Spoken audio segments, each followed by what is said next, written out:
Hello everyone, welcome to my channel Chem Master by Neeraj Mahajan. Students, in today's video we'll discuss atomic structure part 2.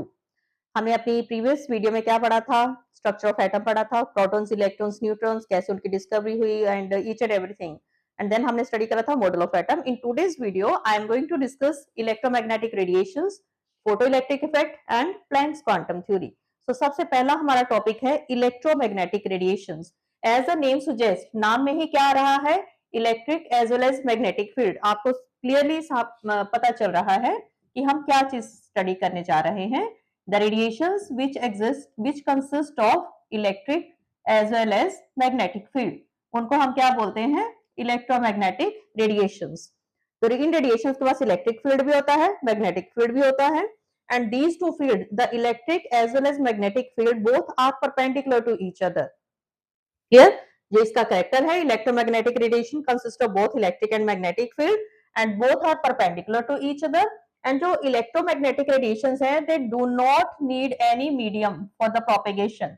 They do not need medium for the propagation. ये इसके characteristics हैं electromagnetic radiations के. सो हमारे पास काफी सारी तरह की electromagnetic radiations होती हैं. इन रेडिएशंस को हम डिफरेंट फ्रीक्वेंसीज के बेस पे या वेवलेंथ के बेस पे हम इनको अरेंज करते हैं. और जब हम इनको डिफरेंट फ्रीक्वेंसीज और वेवलेंथ के बेस पर अरेंज करते हैं तो उसको हम क्या बोलते हैं? Electromagnetic spectrum. अब हमारे पास कौन कौन सी डिफरेंट इलेक्ट्रोमैग्नेटिक रेडिएशंस होती हैं? द डिफरेंट इलेक्ट्रोमैग्नेटिक, सबसे पहले तो इलेक्ट्रोमैग्नेटिक स्पेक्ट्रम क्या होता है, डेफिनेशन आपको आनी चाहिए. तो electromagnetic spectrum, the arrangement of different radiations on the basis of, मैंने बोला जैसे आपको कि frequencies, decreasing order of frequency. हम इनको कैसे अरेंज करते हैं? या तो डिक्रीजिंग ऑर्डर ऑफ फ्रीक्वेंसी इस पे केस करते हैं या हम इंक्रीजिंग ऑर्डर ऑफ वेवलेंथ पे करते हैं.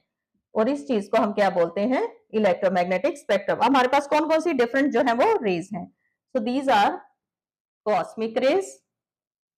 ये हमने इंक्रीजिंग ऑर्डर ऑफ वेवलेंथ और डिक्रीजिंग ऑर्डर ऑफ फ्रीक्वेंसीज के बेस पे हमने ये डिफरेंट लिखी हैं. और ये आपको पता होनी चाहिए, ये आपके एमसीक्यूज में आ जाती हैं. इंपॉर्टेंट क्वेश्चन आपका आता है. सबसे पहले cosmic, gamma rays, x rays, UV rays. Then हमारे पास यूवी रेज के बाद आती है विजिबल रेज. विजिबल रेज के बाद it is infrared rays. Infrared rays के बाद आती है microwaves, then radio waves. So these are the different electromagnetic radiations in the decreasing order of frequency and the increasing order of wavelength. So ये है हमारा electromagnetic spectrum. अब जो electromagnetic radiations हैं, they show wave character. अब wave क्या होती है? Like this. This is wave. ये जो upper part है इसको हम crest बोलते हैं और जो lower part है इसको हम trough बोलते हैं.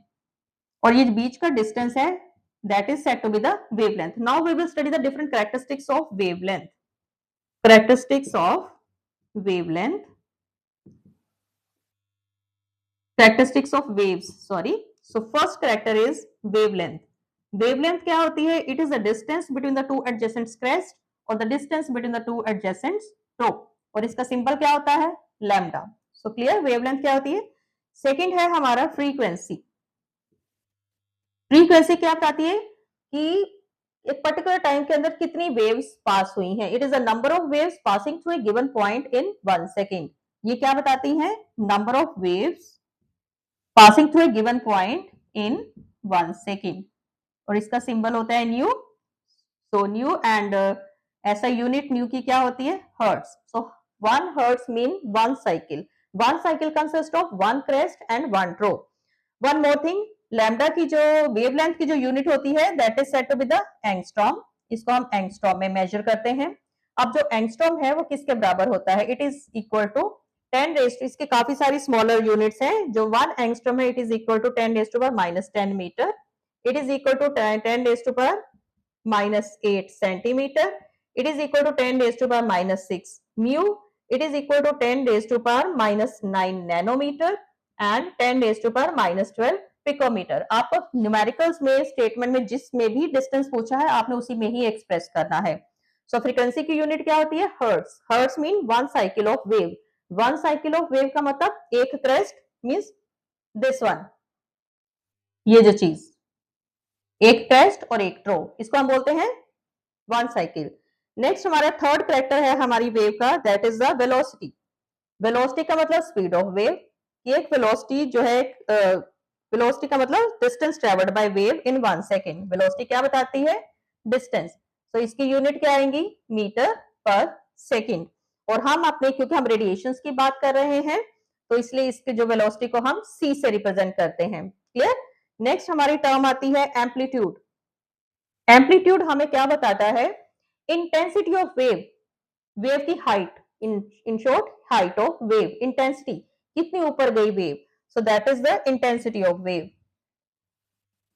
इंटेंसिटी ऑफ वेव, और you can say height of crest और trough. Next is wave number, इसका सिंबल ए होता है। फिफ्थ हमारा कैरेक्टर है वेव नंबर। वेव नंबर को हम न्यू बार से रिप्रेजेंट करते हैं, and it is equal to 1 upon lambda, और ये आपकी वेवलेंथ का रिवर्स होता है। So these are the 5 characteristics of wave, और इनके बेस पर आपको न्यूमेरिकल्स आते हैं। So let's, and what is the relationship between, there is one important question, relationship between, किस किस में रिलेशनशिप है हमारा?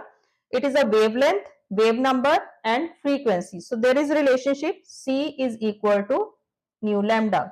रिलेशनशिप क्या है? C is equal to nu lambda.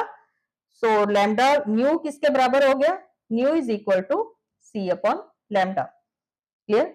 C upon lambda, lambda नीचे आ गया तो आप 1 अपॉन न्यू बार भी लिख सकते हो। क्लियर? सो इसको हम कैसे लिख सकते हैं? Nu is equal to C nu bar. तो यहीं से हमारे 3 रिलेशंस निकले हैं, और इसी से हमारे न्यूमेरिकल आते हैं। 1 मार्क का न्यूमेरिकल एमसीक्यूज में भी आते हैं।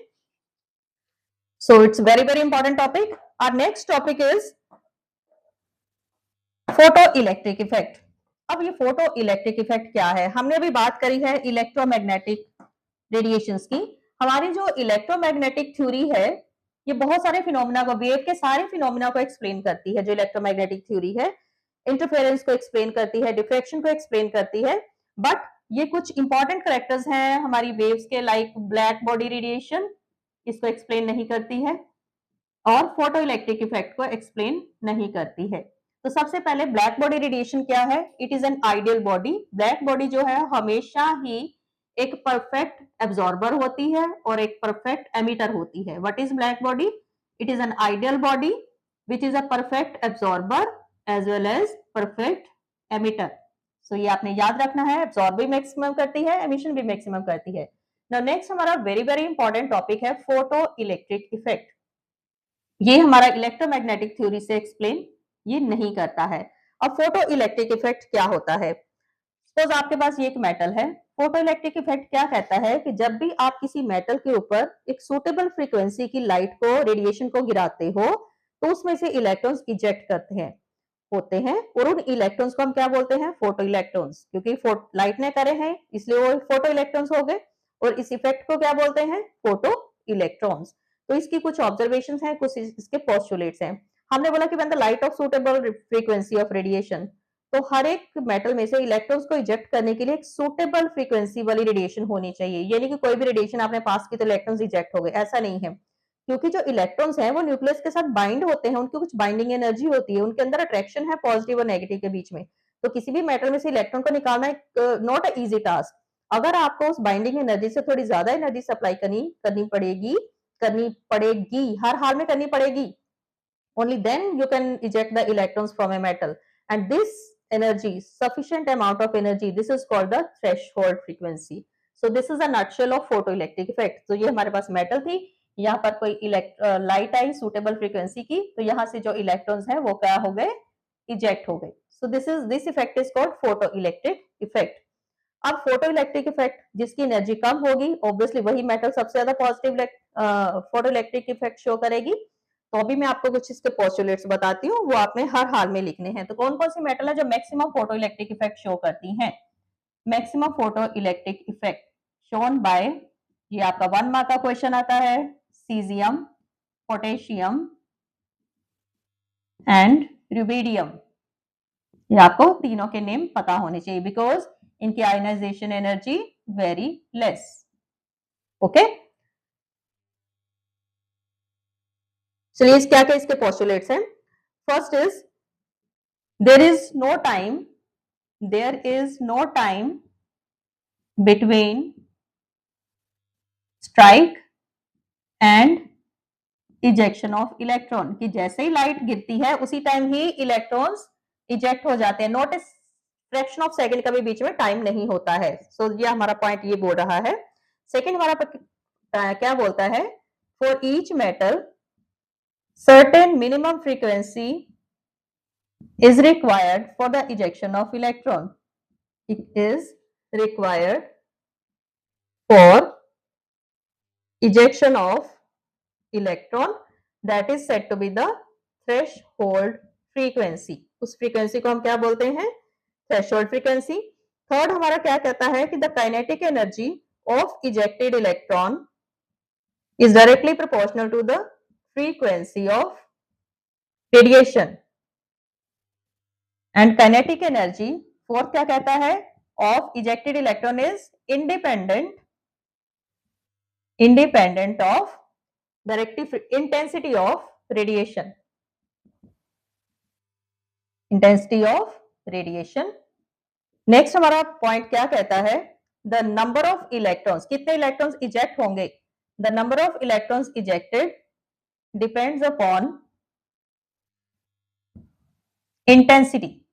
वेरी वेरी इंपॉर्टेंट पॉइंट्स, ये आपका 3 मार्क्स का भी आपको क्वेश्चन पूरे का पूरा आ जाता है, तो इसके लिए आपको ये पता होने चाहिए पॉइंट्स। नेक्स्ट इज, इसी से रिलेटेड हमारा आता है एक छोटा सा रिलेशन है हमारा फोटो इलेक्ट्रिक इफेक्ट से related, that is energy of striking photon is equal to binding energy, that is the energy of nucleus के साथ जो इलेक्ट्रॉन की एनर्जी है, binding energy, plus kinetic energy of ejected electrons. ठीक, energy of striking photon h nu, it is equal to binding energy h nu naught plus kinetic energy क्या है, half mv square, ये हमारा formula होता है। अगर हमने इसमें से काइनेटिक एनर्जी निकालनी है तो half mv square is equal to h nu minus h nu naught, h common ले लो, it is equal to h nu minus nu naught. तो ये जो चीज है h nu naught is called work function. तो आपने कंफ्यूज नहीं होने आने की वर्क फंक्शन क्या है, so it is a binding energy.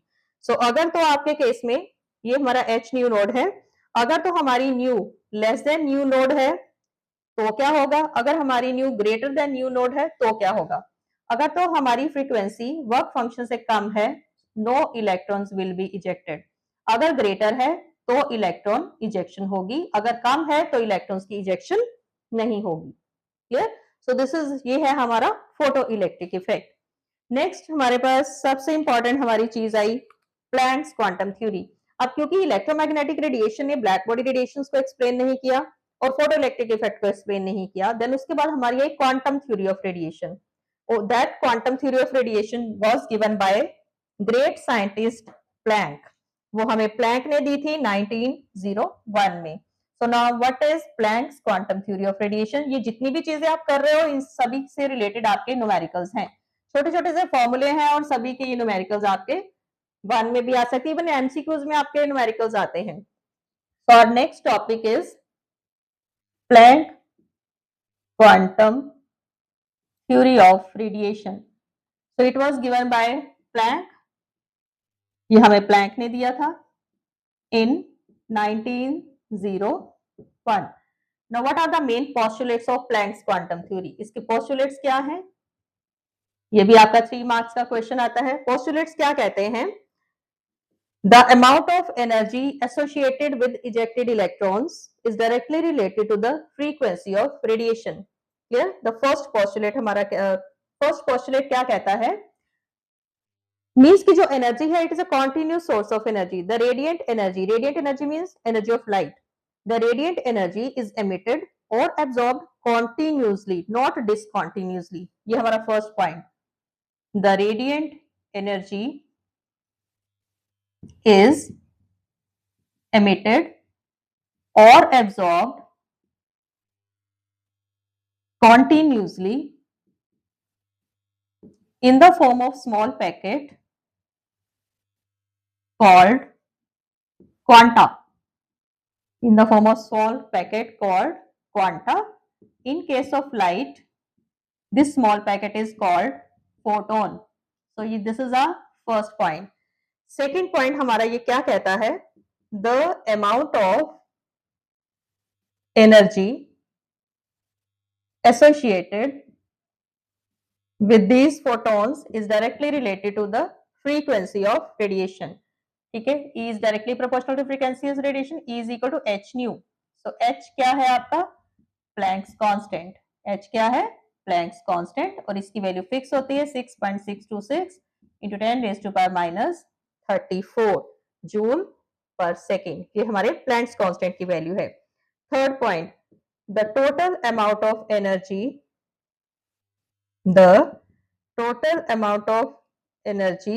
is the multiple of whole number.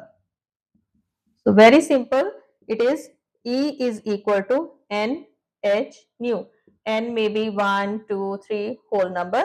So हमारा फॉर्मूला क्या बन गया? E h c upon lambda, because new किसके बराबर है? c अपॉन लैम्डा के. अभी हमने रिलेशन किया था जब हमने इलेक्ट्रोमैग्नेटिक रेडिएशन करी.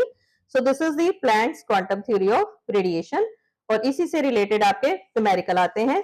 तो एक हम छोटा सा न्यूमेरिकल करते हैं यहाँ पर. Calculate energy of photon having frequency 3 into 10 raised to power 15 per second. ये हमें दे रखा है. चलिए फॉर्मूला लगाते हैं हम. E is equal to h nu. h की वैल्यू हमें पता है 6.626 into 10 raised to power minus 34. Frequency हमें दे रखी है 3 into 10 raised to power 15. इसको सॉल्व करिए. It is 1.99 into 10 raised to power minus 18 joule. तो इस तरह के बहुत सारे हमारे न्यूमेरिकल्स छोटे छोटे से हैं जो हमें 1 मार्क में भी पूछे जाते हैं. And it's a very very hot topic है आपका नीट पॉइंट ऑफ व्यू से भी एंड आपका बोर्ड पॉइंट ऑफ व्यू से भी. So watch share and subscribe this video. Subscription तो बिल्कुल भी नहीं आपने भूलना है because I am covering the each and every topic of your NCERT. NCERT का कोई ऐसा टॉपिक नहीं है. जो भी न्यूमेरिकल जहां पर डिस्कस होंगे ऑल आर कवर्ड. आज सारे के सारे आपके किसके होंगे? एनसीईआरटी के होंगे. So these are the very very beneficial videos for you. So like, share and subscribe करना बिल्कुल नहीं भूलना है. And watch videos of class 11 of each topic of your NCERT at 7 PM on Monday and Wednesday. Thank you for watching my video.